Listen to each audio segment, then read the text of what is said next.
Nobody in Brussels is going to negotiate with a Prime Minister that's just been voted against by her own party in Parliament. So that may well delay the vote. So what could happen if that scenario plays out? Well, if I was Theresa May, this is what I would do. A general election is not going to be called by her own party. Turkeys will not vote for Christmas. If the Conservatives voted for a general election right now, there's a danger that Corbyn would win and we'd have a Labour government. So the Tories won't push for a general election. Instead, what they would push for, if they're going to push for anything, would be for a leadership contest within the Conservative Party, as opposed to pushing for a general election.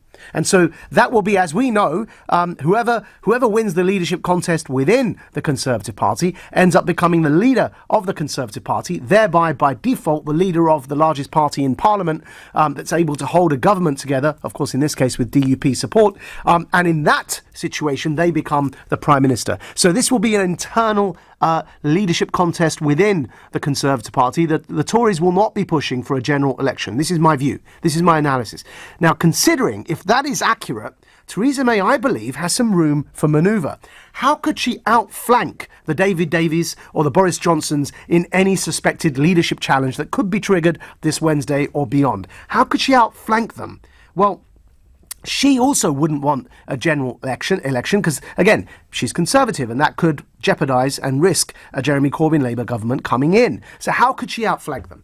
One thing she could do, which I think would be a power move beyond anything that the David Davies and the Boris Johnsons and the Michael Goves could do to her within the Conservative Party. What she could do is say, before they try and oust her within the Tories, pull off one of those rope-a-dope manoeuvres that Muhammad Ali was so famous for.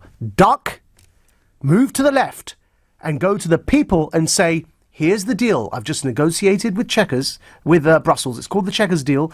You don't like it, but it's the best we can do.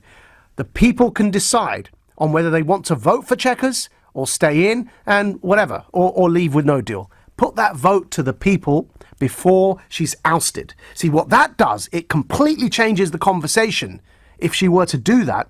And then whatever the result, there's a new conversation to be had after that vote.